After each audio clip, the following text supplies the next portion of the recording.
ಇವತ್ತಿನ ನನ್ನ ಈ ಪತ್ರಿಕಾಗೋಷ್ಠಿಗೆ ಮಾಧ್ಯಮ ಮಿತ್ರರಾದಂಥ ತಮ್ಮೆಲ್ಲರಿಗೂ ಸ್ವಾಗತವನ್ನು ಕೋರುತ್ತೇನೆ. ನನ್ನ ಜೊತೆ ಶ್ರೀಯುತ ರಮೇಶ್ ಬಿದನೂರ್ ಅವರಿದ್ದಾರೆ.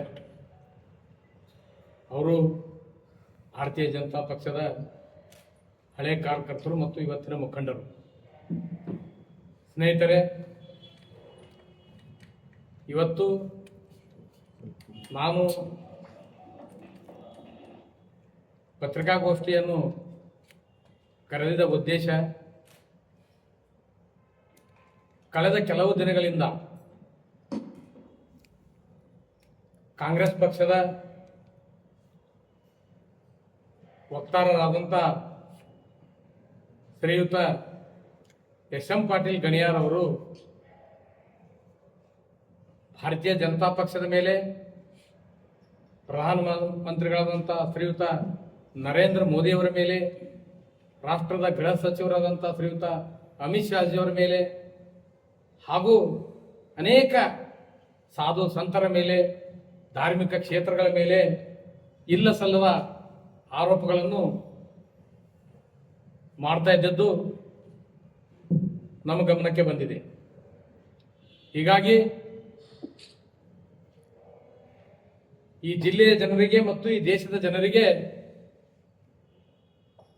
ಸತ್ಯವನ್ನು ಮರೆಮಾಚುವ ಕೆಲಸ ಇವತ್ತಿನ ರಾಜ್ಯದಲ್ಲಿ ಆಡಳಿತ ಇರುವ ಕಾಂಗ್ರೆಸ್ನ ಮಂತ್ರಿಗಳು ಹಾಗೂ ಕಾಂಗ್ರೆಸ್ಸಿನ ಆಯಾಕಟ್ಟಿನಲ್ಲಿರ್ತಕ್ಕಂಥ ಅವರ ಕಾರ್ಯಕರ್ತರು ಮಾಡ್ತಾ ಇರೋದು ಇವತ್ತು ನಾವು ನೋಡ್ತಾ ಇದ್ದೇವೆ. ದೇಶದಲ್ಲಿ ಕಳೆದ 12 ವರ್ಷಗಳಿಂದ ಪ್ರಧಾನಿ ನರೇಂದ್ರ ಮೋದಿಜಿಯವರ ಸರ್ಕಾರ ಆಡಳಿತಕ್ಕೆ ಬಂದ ಬಳಿಕ ಎಷ್ಟೆಷ್ಟು ಅಭಿವೃದ್ಧಿ ಕಾರ್ಯಗಳು ಮತ್ತು ದೇಶದಲ್ಲಿ ಸಾಮರಸ್ಯ, ಸಾಂಸ್ಕೃತಿಕ ಕ್ಷೇತ್ರಗಳಲ್ಲಿ ದೇಶ ವಿಶ್ವಗುರು ಆಗುವತ್ತ ಮುನ್ನಡೆತಾ ಇದ್ದುದು ಕೆಲವು ಕುತಂತ್ರ ರಾಜಕಾರಣಿಗಳಿಗಿರ್ಬೋದು ಮತ್ತು ದೇಶದ್ರೋಹಿಗಳಿಗೆ ಇದು ಆಗಿ ಬರ್ತಾ ಇಲ್ಲ. ಸನ್ಮಾನ್ಯ ಶ್ರೀ ಎಸ್.ಎಂ. ಪಾಟೀಲ್ರು ಬಹುಶಃ ನನಗಿಂತ ಹಿರಿಯರು ಇರ್ಬೋದು. ಅವರು ಸುಮಾರು 10 ವರ್ಷಗಳಿಂದ ನಾನು ಅವರ ಪತ್ರಿಕಾಗೋಷ್ಠಿ ಇರ್ಬೋದು, ಅವರ ಮಾತಿನ ಶೈಲಿ ಗಮನಿಸ್ತಾ ಇದ್ದೆ. ಮೊದಲು ಅವರು ಒಬ್ರು ಸಹಿತ ಏನೋ ಒಬ್ರು ಜನಪರ ಕಾಳಜಿ ಉಳ್ಳ ವ್ಯಕ್ತಿ ಅಂತ ಹೇಳಿ ನಾನು ಭಾವಿಸಿದ್ದೆ. ಆದ್ರೆ ಅವರು ಇತ್ತಿತ್ತಲಾಗಿ ಜನಪರ ಕಾಳಜಿ ಅಂತ ವಿಷಯ ಮಾತಾಡಲಾರ್ದೆ ಅವರು ದಿಲ್ಲಿಯತ್ತ ಬಟ್ಟು ಮಾಡಿ ಮಾತಾಡ್ತಿರೋದು ಬಹಳ ಹೆಚ್ಚಾಗಿದೆ. ಬಂಧುಗಳೇ, ಸ್ನೇಹಿತರೆ, ಒಂದು 4-5 ದಿನಗಳ ಹಿಂದ್ಗಡೆ ಅಯೋಧ್ಯ ರಾಮ ಮಂದಿರ ವಿಷಯದಲ್ಲಿ ಅವರು ಕೆಲವೊಂದು ತಪ್ಪು ವಿಷಯನು ತಮ್ಮ ಜೊತೆ ಹಂಚಿಕೊಂಡ್ರು. ಅಯೋಧ್ಯ ರಾಮ ಮಂದಿರ ದೇಶದ ಜನರ ತೆರಿಗೆಯಿಂದ ಕಲೆಕ್ಟ್ ಮಾಡಿ ಕಟ್ಟಿದ್ದಂತ ಹೇಳಿದ್ರು. ತಮಗೆಲ್ಲ ಗೊತ್ತಿದ್ದ ವಿಷಯ, ಅಯೋಧ್ಯ ರಾಮ ಮಂದಿರ ಸರ್ಕಾರದ ಯಾವುದೇ ಹಣಕಾಸಿನ ಸಹಾಯದಿಂದ ಕಟ್ಟಿದ್ದಲ್ಲ. ಪ್ರಾರಂಭದಲ್ಲಿ ಟ್ರಸ್ಟ್ ಫಾರ್ಮೇಷನ್ ಆದ ಬಳಿಕ ಕೇಂದ್ರ ಸರ್ಕಾರ ತನ್ನ ಒಂದು ಟ್ರಸ್ಟಿಗೆ ₹1 ದೇಣಿಗೆ ಮುಖಾಂತರ ಟ್ರಸ್ಟ್ ಅನ್ನು ಪ್ರಾರಂಭಿಸಲು ಕಮಿಟಿ ಮಾಡಿ ಅದನ್ನು ಚಾಲನೆ ಮಾಡಿತು. ಕೇವಲ ₹1. ಬಾಕಿ ಎಲ್ಲ ರಾಮ ಭಕ್ತರು, ದೇಶಾದ್ಯಂತ ಇರ್ತಕ್ಕಂಥ ರಾಮ ಭಕ್ತರು, ಅದರಲ್ಲಿ ಅವರು ಇವರು ಅಂತ ಹೇಳಿ ನಾನು ವಿಂಗಡಣೆ ಮಾಡಕ್ ಹೋಗಲ್ಲ. ಹೀಗಾಗಿ ರಾಮ ಮಂದಿರದಲ್ಲಿ ಕೇಂದ್ರ ಸರ್ಕಾರದ ಯಾವುದೇ ತೆರಿಗೆ ಹಣವನ್ನು ಅವರು ಸ್ವೀಕರಿಸಿಲ್ಲ. ಆದರೆ ಎಸ್.ಎಂ. ಪಾಟೀಲ್ ಗಣಿಯಾರ್ ಅವರು ಎಷ್ಟು ತಪ್ಪು ಮಾಹಿತಿ ಹೇಳಿದಾರಪ್ಪ ಅಂದ್ರ, ಇದು ಕ್ಷಮೆ ಕೇಳಬೇಕು ಅವರು ದೇಶದ ಜನತೆಗೆ ಮತ್ತು ಜಿಲ್ಲೆಯ ಜನತೆಗೆ. ತಮಗೂ ಇನ್ನೊಂದು ವಿಷಯ ಹೇಳ್ತೀನಿ. ಉತ್ತರ ಪ್ರದೇಶದ ಮುಖ್ಯಮಂತ್ರಿ ಹೇಳಿದಂತ ಯೋಗಿ ಆದಿತ್ಯನಾಥ್ ಅವರು ಮೊದಲು ಟ್ರಸ್ಟ್ ಶುರುವಾದ ಕೂಡಲೇ ಅವರು 11 lakh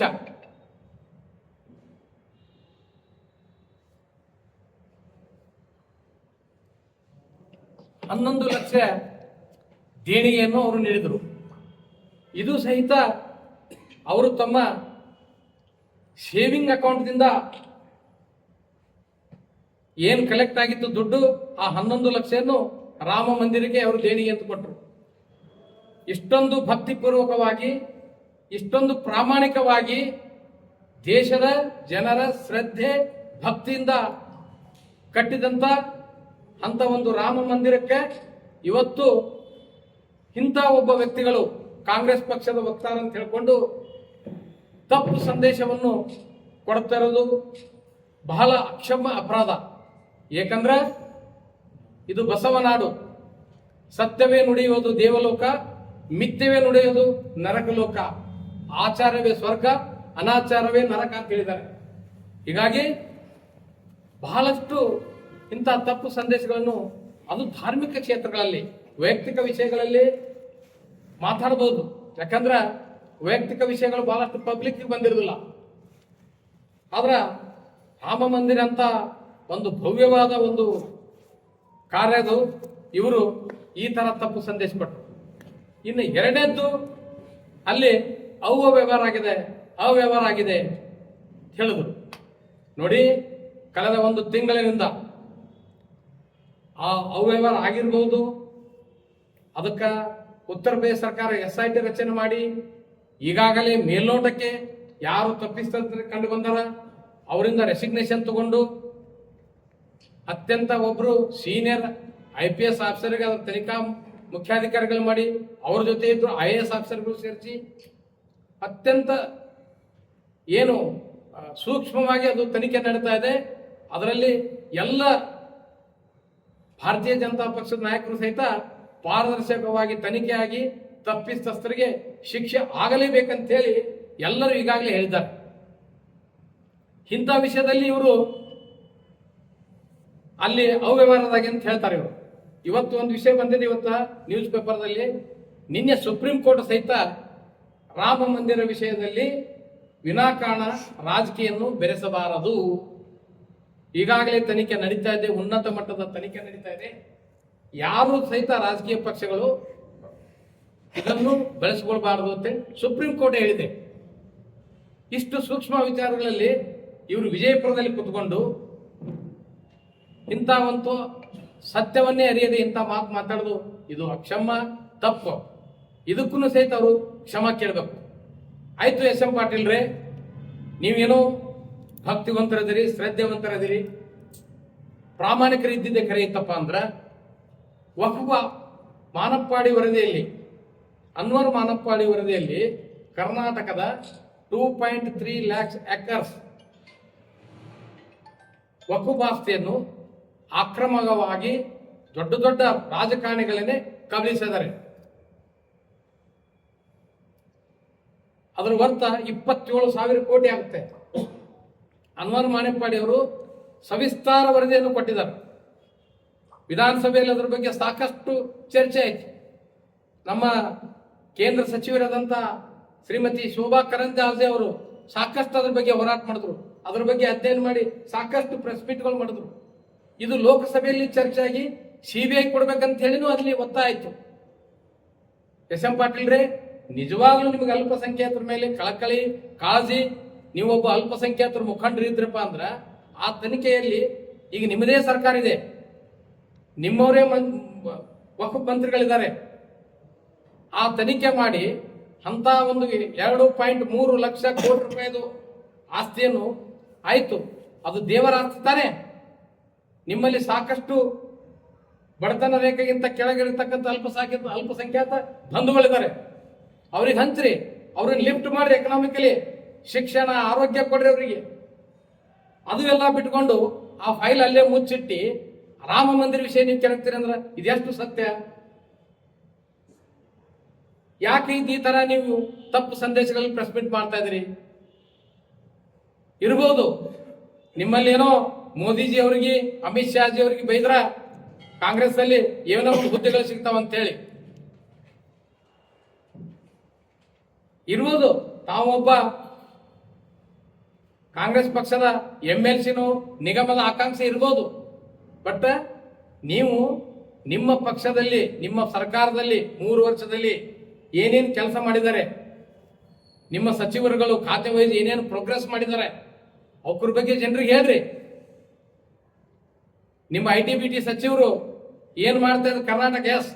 Karnataka is number 1 state which is exporting highest in IT sector.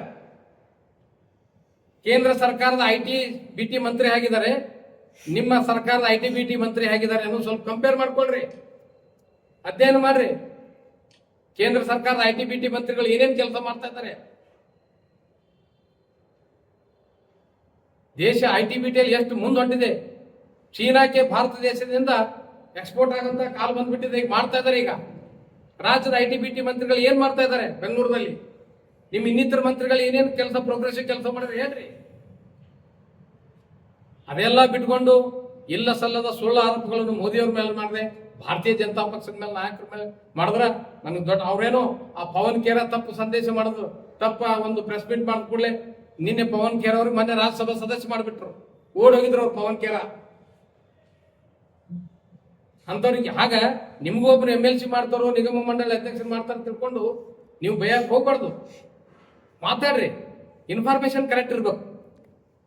ಅದು ಅಲ್ಲದೆ ನೀವು ಕಾಂಗ್ರೆಸ್ ಪಕ್ಷದ ವಕ್ತಾರ ಅಂತ ಹೇಳ್ತೀರಿ. ಕಾಂಗ್ರೆಸ್ ಪಕ್ಷದ ವಕ್ತಾರರಾಗಿ ನೀವು ಕಾಂಗ್ರೆಸ್ ಕಚೇರಿಯಲ್ಲಿ ಏಕೆ ಪತ್ರಿಕಾಗೋಷ್ಠಿಯನ್ನು ಮಾಡೋದಿಲ್ಲ? ನೀವು ಖಾಸಗಿ ಹೋಟೆಲ್ದಲ್ಲಿ ಯಾಕೆ ಮಾಡ್ತೀರಿ? ಹೌದು, ನಾನು ನೋಡ್ತಾ ಇದ್ದೀನಿ ಕಾಂಗ್ರೆಸ್ ಪಕ್ಷದ ಕಚೇರಿಗೆ ನಿಮ್ಮ ಕೇಂದ್ರ ನಾಯಕರು ಬಂದಿರ್ತಾರೆ, ರಾಜ್ಯ ಸಚಿವರುಗಳು ಬಂದಿರ್ತಾರೆ, ಪಕ್ಷದ ಉನ್ನತ ಹುದ್ದೆದಲ್ಲಿ ಇದ್ದವ್ರು ಬಂದು ಪಕ್ಷದ ಕಾರ್ಯಕ್ರಮ ಮಾಡಿ ಅಲ್ಲೇ ಪ್ರೆಸ್ ಮೀಟ್ ಮಾಡ್ತಾರ. ನೀವು ಒಂದು ಅವ್ರ ಪಕ್ಕದಲ್ಲಿ ಕೂತಿದ್ದು ನಾನು ನೋಡೇ ಇಲ್ಲ. ಇದನ್ನ ಯಾಕೆ ನೀವು ಹಿಡನ್ ಆಗಿ ಇಟ್ಕೊಂಡಿದ್ದೀರಿ? ಅಂದ್ರೆ ನೀವು ಒಂದು ಸಮಾಜದ ನಾಯಕರು ಅಥವಾ ಏನು ಒಂದು ಪಕ್ಷದ ನಾಯಕರು? ಏನ್ರಿ ನೀವು ಏನ್ ಮಾಡ್ತಾ ಇದ್ರೆ ನೀವು ಗಮನಿಸ್ಬೇಕು. ಸ್ಪೋಕ್ಸ್ಮನ್ ಅಪ್ಪ ಅಂದ್ರೆ ಅದು ಸಣ್ಣ ಕೆಲಸ ಅಲ್ಲ, ಅದು ಪಕ್ಷದ ಮುಖವಾಣಿ ಕೆಲಸ ಮಾಡ್ತದ. ನಾನು ಈ ಜಿಲ್ಲೆಯಲ್ಲಿ ಬಹಳ ದೊಡ್ಡ ಕಾಂಗ್ರೆಸ್ ನಾಯಕರಿದ್ದಾರೆ, ಅವ್ರಿಗೊಂದಿಟ್ಟು ಕರೆಸಿ ಬುದ್ಧಿ ಹೇಳೋದು ಒಳ್ಳೇದು. ಯಾಕಂದ್ರ ನಿಮ್ಮ ಪಕ್ಷದ ಒಂದು ಮುಖವಾಣಿಯವರು ಎಲ್ಲೋ ಕುತ್ಕೊಂಡು ಏನೋ ಒಂದು ಫಾಲ್ಸ್ ಅಲಿಗೇಷನ್ ಮಾಡ್ಕೊತ ಹೋದ್ರ ನಾಳೆ ನಿಮ್ಮ ಪಕ್ಷದ ಸ್ಥಿತಿಗತಿಗಳು ಏನಾಗ್ತಾವ? ದಯವಿಟ್ಟು ಹೇಳ್ತೀನಿ, SM ಪಾಟೀಲ್ ನಮ್ಮ ಸ್ನೇಹಿತರೆ, ಅದಕ್ಕೆ ಅವ್ರಿಗೆ ನಾನು ಹೇಳೋದಿಷ್ಟೇ, ಸತ್ಯವನ್ನು ಹೇಳ್ರಿ, ಸತ್ಯವನ್ನೇ ಹಂಚ್ಕೊಳ್ರಿ. ನಿಮ್ಮ ನಿಜವಾದ ಜನಪರ ಕಾಳಜಿ ಇತ್ತು, ಅಲ್ಪಸಂಖ್ಯಾತರ ಬಗ್ಗೆ ಕಾಳಜಿ ಇತ್ತು, ಇವತ್ತು ನಿಮ್ಮದೇ ಸರ್ಕಾರ ಇದೆ, ಅಲ್ಪಸಂಖ್ಯಾತರ ಬಡಾವಣೆಗೆ ಹೋಗಿ ನೋಡ್ರಿ. ನಾನು ಒಬ್ಬ ಮಾಜಿ ಕಾರ್ಪೊರೇಟರ್ ಆಗಿ ಹೇಳ್ತಿದ್ದೀನಿ, ನನ್ನ ಸ್ನೇಹಿತರ ಅಲ್ಪಸಂಖ್ಯಾತ ಮಿತ್ರರು ಮಹಾನಗರ ಪಾಲಿಕೆ ಸದಸ್ಯರಿದ್ದ ಟೈಮ್ದಲ್ಲಿ ಸಾಕಷ್ಟು ಆ ಬಡಾವಣೆಗಳು ಹೋಗಿನಿ, ಅಲ್ಲಿ ಸ್ಥಿತಿಗತಿಗಳು ನೋಡ್ರಿ. ನಿಮ್ಮ ಅಲ್ಪಸಂಖ್ಯಾತ ಸಚಿವರು ಮತ್ತು ವಕ್ಫ್ ಸಚಿವರಿಗೆ ಆ ಟೋಲ್ ನಾಕದಿಂದ ದೊಡ್ಡ ಮೆರವಣಿಗೆ ಮಾಡ್ಕೊತ ಬಂದ್ರಿ, ಎಷ್ಟು ದುಡ್ಡು ತಂದ್ರಿಪ್ಪ? ಏನ್ ಮಾಡಿದ್ರಿ ನೀವು? ಅಷ್ಟೇ, ಅವ್ರನ್ನ ಮೆರವಣಿಗೆ ಮಾಡ್ಕೊತ ಬಂದು ಏನೋ ಒಂದು ವಕ್ಫ್ ಇಶ್ಯೂ ಮಾಡಿಬಿಟ್ರಿ. ಮುಂದೆ ಅವ್ರ ಮಗ ಏನೋ ಸಿನಿಮಾ ಮಾಡ್ಯಾನ ತಿಳ್ಕೊಂಡು ಅವ್ರನ್ನ ರೋಡ್ ಶೋ ಮಾಡಿದ್ರಿ. ಇದರಿಂದ ಅಲ್ಪಸಂಖ್ಯಾತರ ಬಡ ಮಕ್ಕಳು ಉದ್ಧಾರ ಆಗ್ತಾರ? ಈ ದೇಶದಲ್ಲಿ ಪ್ರಧಾನಿ ಮೋದಿಯವರು ಸಾಕಷ್ಟು ಕಾರ್ಯಕ್ರಮಗಳು ಕೊಟ್ಟಿದ್ದಾರೆ. ಆಯುಷ್ಮಾನ್ ಭಾರತ ಕೊಟ್ಟಿದ್ದಾರೆ. ಆಯುಷ್ಮಾನ್ ಭಾರತ ಏನು ಧರ್ಮದ ಆಧಾರ ಮೇಲಿದೆ, ಜನಸಂಖ್ಯೆ ಆಧಾರ ಮೇಲೆ ತಗೊಂಡಿರೋ ಸಾಕಷ್ಟು ಅಲ್ಪಸಂಖ್ಯಾತರ ಬಂಧುಗಳೇ ಆಯುಷ್ಮಾನ್ ಭಾರತದ ಫಲಾನುಭವಿಗಳದ. ಇವತ್ತು ಪ್ರಧಾನ ಮಂತ್ರಿ ಆವಾಸ್ ಯೋಜನೆ ಇದೆ, ಜನಸಂಖ್ಯೆ ಆಧಾರ ಮೇಲೆ ಅದನ್ನು ತಗೊಂಡ್ರೆ ಪ್ರಧಾನ ಮಂತ್ರಿ ಆವಾಸ್ ಯೋಜನೆದ ಸಾಕಷ್ಟು ಫಲಾನುಭವಿಗಳು ಅಲ್ಪಸಂಖ್ಯಾತ ಬಂಧುಗಳೇ ಇದ್ದಾರೆ. ಮೋದಿಜಿಯವರು ಯಾವುದೊಂದು ಕಾರ್ಯಕ್ರಮಗಳು ಒಂದೇ ಸಮುದಾಯಕ್ಕಿದೆ ಅಂತ ಹೇಳ್ರಿ. ಈ ದೇಶ ಸಬ್ಕೆ ಸಾಥ್ ಸಬ್ಕಾ ವಿಕಾಸ್. ಮೋದಿಯವರು ಇಂಥ ಒಳ್ಳೆ ಕಾರ್ಯಕ್ರಮಗಳು ಕೊಡೋ ಟೈಮ್ದಲ್ಲಿ ಅವ್ರ ಜೊತೆ ಅದು ಇವತ್ತಿನ ಸಂದಿಗ್ಧ ಪರತೆಯಲ್ಲಿ ಕೋವಿಡ್ ನಂತರ ವೆಸ್ಟ್ ಏಷ್ಯಾದಲ್ಲಿ ನಡೀತಾ ಇರುವಂತಹ ಕೆಲಸಗಳು ಏನು ಯುದ್ಧದ ವಾತಾವರಣದಲ್ಲಿ ಇವತ್ತು ನಾವು ಈ ದೇಶದಲ್ಲಿ ಎಷ್ಟು ಸುರಕ್ಷಿತ ಅದೇ ಅನ್ನೋದು ನಾವು ವಿಚಾರ ಮಾಡ್ರಿ. ಒಂದರೆ ನೀವು ಅಭಿವೃದ್ಧಿ ಕಾರ್ಯಕ್ರಮಗಳು ಮಾತಾಡಿದ್ರೆ ನಿಮ್ಮ ಪ್ರೆಸ್ ಮೀಟ್ದಲ್ಲಿ 3 ವರ್ಷದಲ್ಲೇ ನಮ್ಮ ಸಿದ್ದರಾಮಯ್ಯ ಸಾಹೇಬ್ರ ಸರ್ಕಾರ, ನಮ್ಮ DK ಸಾಹೇಬ್ರ ಸರ್ಕಾರ, ನಿಮ್ಮ ಕಾಂಗ್ರೆಸ್ ಮಂತ್ರಿಗಳದು ಯಾವುದೋ ಒಂದು ಮಂತ್ರಿಗಳದು ನೀರಾವರಿ ಕ್ಷೇತ್ರ ಮಂತ್ರಿ ಮಾಡಿದ್ದು, ಕೈಗಾರಿಕಾ ಕ್ಷೇತ್ರಗಳ ಮಂತ್ರಿ ಮಾಡಿದ್ದು, ITBT ಮಂತ್ರಿಗಳು ಮಾಡಿದ್ದು, ಸಮಾಜ ಕಲ್ಯಾಣ ಮಂತ್ರಿಗಳು ಮಾಡಿದ್ದು, ಯಾವ್ದಾದ್ರು ಒಂದು ಕೆಲಸಗಳಿದ್ರೆ ಹಂಚ್ಕೊಳ್ರಿ. ಅದೆಲ್ಲ ಗೊತ್ತು. ನೀವು ಏನಿಲ್ಲ, ನನ್ನನ್ನು ಏನ್ ಮಾಡ್ಬೇಕು, ನಾನೇನಾರ ಆಗ್ಬೇಕಾದ್ರೆ ನಾನು ಯಾರಿಗೆ ಬೈಬೇಕು. ದಯವಿಟ್ಟು ಹೇಳ್ತೀನಿ, ಇವತ್ತಿನ ಬಂದ್ ಮಾಡ್ರಿ. ಅದು ಈ ತರ ಮತಿಯಾಗಿ ಗಲಭೆಯನ್ನು ಹುಟ್ಟಿಸಿ ನಾನು ಒಂದು ಹುದ್ದೆ ತಗೊಂಡ್ರೆ ಅದು ಸರಿಯಲ್ಲ. ನಾನು ಗಣಿಯಾರ್ ಅವ್ರಿಗೆ ಹೇಳಿದಷ್ಟೇನು, ತಾವು ವಿಷಯ ಕಲೆಕ್ಟ್ ಮಾಡ್ಕೊಡ್ರಿ. ಇಲ್ಲ ನಿಜವಾಗ್ಲೂ ಕೇಂದ್ರ ಸರ್ಕಾರದ ಕಾರ್ಯಕ್ರಮಗಳು ಏನಾದ್ರು ನ್ಯೂನತೆಗಳಿತ್ತು ಅಂದ್ರೆ ನಮ್ಮನ್ನು ಕರೀರಿ, ಬಹಿರಂಗ ಆಹ್ವಾನ ಕರೀರಿ. ಸ್ಟ್ರಾಟಜಿಕ್ಸ್ ತೊಗೊಂಡು ಬರ್ತೀನಿ ನಾನು, ನೀವು ತಗೊಂಡು ಬನ್ರಿ. ಎಲ್ಲಿ ಯಾರಿಗೆ ಅನ್ಯಾಯ ಆಗ್ಯದ ಅಂತ ಹೇಳೋನು, ಎಲ್ಲಿ ಕುತ್ಕೊಳ್ಳೋಣ ಅಲ್ಲಿ ಕುತ್ಕೊಂಡು ಡಿಸ್ಕಷನ್ ಮಾಡೋನು, ಓಪನ್ ಡಿಬೇಟ್ ಮಾಡೋನು. ನಾವು ಕಳೆದ 12 ವರ್ಷಗಳಲ್ಲಿ ಮೋದಿ ಸಾಧನೆಗಳು ಏನು ನಾವು ಪ್ರಿಂಟದಲ್ಲಿ ಹಾಕಿದೆವು, ಅದರಲ್ಲಿ ನೀವು ಎಷ್ಟು ಸತ್ಯದೆ ಹೇಳ್ರಿ ಕರೀರಿ. ಕಳೆದ 1.5 ತಿಂಗಳಿಂದ ನಾವು ಸಾಕಷ್ಟು ಅದ್ರ ಬಗ್ಗೆ ನಾವು ಸೋಷಿಯಲ್ ಮೀಡಿಯಾ ಇರ್ಬೋದು, ಪ್ರಿಂಟ್ ಮೀಡಿಯಾ ಇರ್ಬೋದು, ಬಹಳಷ್ಟು ನಾವು ಚರ್ಚೆ ನಡೀತದೆ. 12 ವರ್ಷಗಳ ಮೋದಿಗಳ ಸಾಧನೆ, ಈ ದೇಶದ ಹೆಸರಾಂತ ಪತ್ರಕರ್ತರು ಸಹಿತ 1 ಅವರ್ ಡಿಬೇಟ್ ಮಾಡ್ತಾ ಇದ್ದಾರೆ. In the last 12 years, what is the achievement of Modi government? ದಯವಿಟ್ಟು ಹೇಳ್ತೀನಿ, ತಾವು ಈ ತರ ಒಂದು ಒಳ್ಳೆ ವಾತಾವರಣ ಕ್ರಿಯೇಟ್ ಮಾಡ್ರಿ, ಚರ್ಚೆ ಮಾಡ್ರಿ. ಅದನ್ನೆಲ್ಲ ಬಿಟ್ಕೊಂಡು ನೀವು ಏನೋ ನಾವು ಸುಮ್ಮನೆ ಮಾತಾಡಿ ಸುಳ್ಳೊಂದು ಸೊಟ್ಟೊಂದು ಹೇಳಿ ಜಗ್ಲೆಗೆ ಮಾತಾಡೋ ಸಾಧು ಸಂತರ ಬಗ್ಗೆ ಮಾತಾಡಕ ನಿಮ್ಗೆ ಯಾವ ಹಕ್ಕಿದೇರಿಪ್ಪ? ಇರ್ತಾರ ಅವರು. ಈ ಒಂದು ಮಠದ ಸಾಧು ಮಾತಾಡಿದ್ರೆ ಆ ಮಠದ ಸಾಧು ಅದು ಪುತ್ರ ಕೊಡಕ್ಕಿದ್ದಾರೆ. ಧರ್ಮಗುರುಗಳು ಎಲ್ಲಾ ಧರ್ಮದಲ್ಲಿ ಅವ್ರವ್ರ ಧರ್ಮಗುರುಗಳು ಇದ್ದಾರೆ. ಒಬ್ಬರಲ್ಲಿ ಹೆಚ್ಚಿರ್ಬೋದು, ಕಡಿಮೆ ಇರ್ಬೋದು. ಅವ್ರ ಉತ್ತರ ಕೊಡಕ್ಕೆ ಆ ಕ್ಷೇತ್ರದಲ್ಲಿ ಅವ್ರು ಇದ್ದಾರೆ. ನೀವು ರಾಜಕೀಯ ಕ್ಷೇತ್ರದವರು ಏನು ಒಬ್ಬರು ಪೂಜಿಸುವಂತ ಧರ್ಮಗುರುಗಳಿಗೆ ನೀವು ಅವೇಳನಕಾರಿ ಮಾತಾಡೋದು, ಅದು ಪತ್ರಿಕಾಗೋಷ್ಠಿಯಲ್ಲಿ ಮಾತಾಡೋದು, ಇದೇನು ಸಮಂಜಸನ? ಇದೇ ಹೇಳಿದ ನಿಮ್ಮ ಪಕ್ಷ? ಮೋಸ್ಟ್ಲಿ ನಿಮ್ಮ ಪಕ್ಷದಲ್ಲಿ ಶಿಸ್ತು ಇಲ್ಲ ಕಾಣಿಸ್ತದ.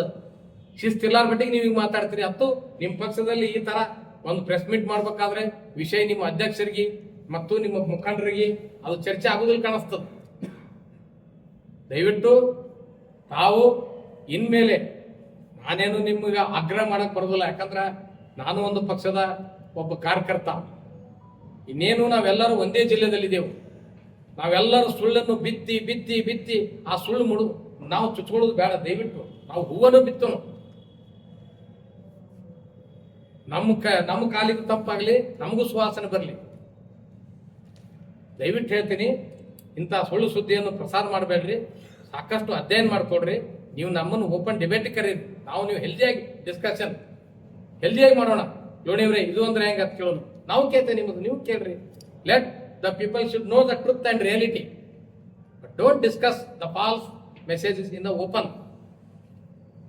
ಅದಕ್ಕೆ ಈ ತಮ್ಮ ಮುಖಾಂತರ ನಾನು ಈ ಜಿಲ್ಲೆ ಜನತೆಗೆ ರಾಮ ಮಂದಿರ ವಿಷಯದಲ್ಲಿ ಸತ್ಯಾಸತ್ಯತೆಯನ್ನು ತಮ್ಮ ಜೊತೆ ನಾನು ಹಂಚಿಕೊಂಡಿದ್ದೀನಿ.